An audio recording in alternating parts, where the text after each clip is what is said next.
रज़िया, हम जितनी दफ़ा बस्तर का जिक्र सुनते हैं हमें लगता है कि वो नक्सलियों का गढ़ है, जो कि अब सच नहीं है, वो लगातार घट रहे हैं। आपने बस्तर फूड्स के लिए शुरुआती दौर में जिन लोगों को रिक्रूट किया, ख़ासतौर पर जिन लड़कियों को रिक्रूट किया, उनकी क्या कहानी थी, ज़रा ये बताइए।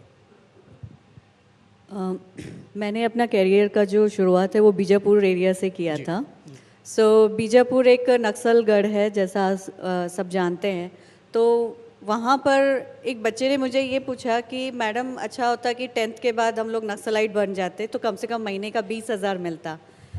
वहाँ पर एक ये था कि बच्चों को ये पता है कि 10th के बाद में नक्सलाइट बनते तो 20,000 मिलते हैं। लड़के और लड़कियों दोनों को वो रिक्रूट करते हैं, दोनों रिक्रूट होते हैं, बट उन लोगों को ये नहीं पता कि अगर पढ़ के थोड़ी सी हिम्मत करे तो ज़रूरी नहीं कि सरकारी नौकरियां ही करनी है, खुद से भी कुछ किया जा सकता है। तो ये जो सवाल था वो बहुत हिट कर गया मेरे दिमाग में। तो फिर मैंने ये बोला कि हम सरकार से क्यों मदद मांग रहे हैं, हम भी कुछ कर सकते हैं, क्योंकि हमने भी काफ़ी अच्छी तालीम ली हुई थी।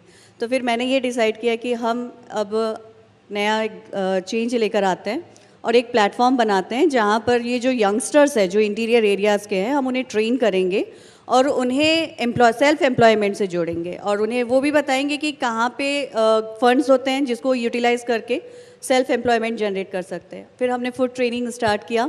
महुए के जो फूल होते हैं जंगलों में, हमने उससे शुरुआत की। इस तरीके से एक पहचान बनी। तो जैसे उस बच्चे का नाम विकास है और उन्हीं के साथ में एक और लड़की थी जिसका नाम बुदरी था। तो ये ऐसे नक्सल एरिया से बच्चे हैं जिनको नहीं पता कि कहाँ पे क्या सुविधाएं हैं। अब रोड बन गए हैं तो वो जानने लगे हैं।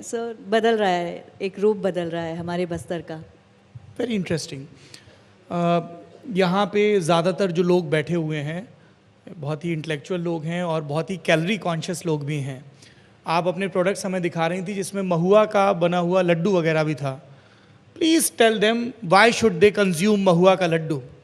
Nowadays in metro cities everyone is like health conscious, सबको पता है, लेकिन महुए के बारे में नहीं पता। ये हमारे आयुर्वेद में तब से है जब से हम राम जी और सीता जी को जानते हैं।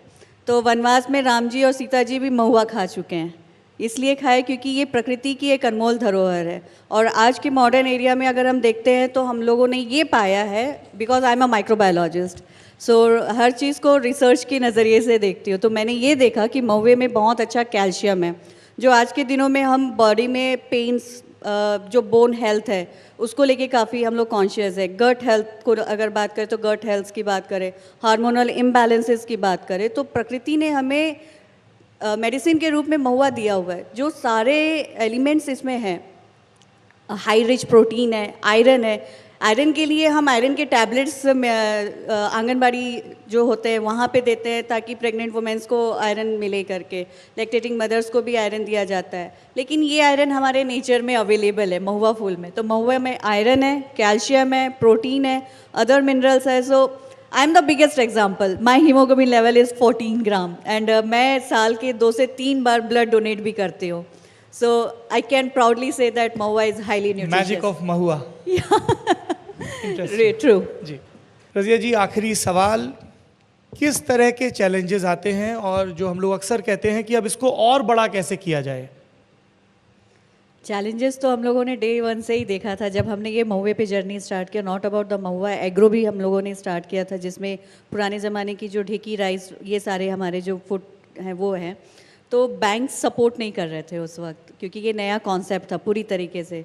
बट हमने हार नहीं मानी, धीरे धीरे हमने प्रोडक्शन किया। जो सेल्स से पैसे आते थे वो फिर दोबारा इन्वेस्ट किया। पापा ने मेरी शादी के लिए कुछ पैसे जमा किए थे, मैंने वो इस बिज़नेस में लगा दिया, क्योंकि भरोसा था कि पैसे दूसरे घर जाएंगे तो वो वापस नहीं आएंगे, बट वही पैसे मैं अपने बिज़नेस में लगाती हूँ तो मैं उससे 3 गुना भी कमा सकती हूँ। तो उस भरोसे पे मैंने पैसे इन्वेस्ट किए, बट उससे ज़्यादा मिला। आज कंपनी का जो वैल्यू है इट्स अ 1 CR, और ये सारे मैंने अपने बच्चों के सामने करके दिखाया, तो लोगों को ट्रस्ट बढ़ा।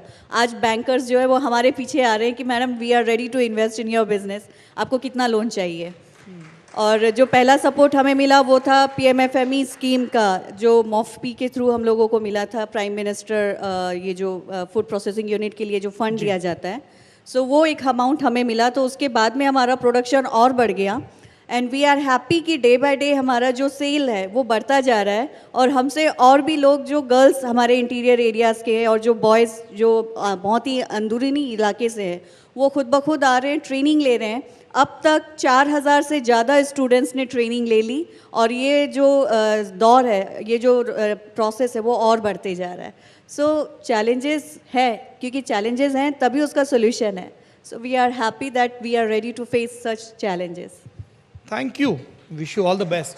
अगर ये वीडियो आपको पसंद आया है तो इसे लाइक ज़रूर करें। अगर चैनल अभी तक सब्सक्राइब नहीं किया है तो कर लें, और नोटिफिकेशन पाने के लिए बेल आइकन भी दबा दें।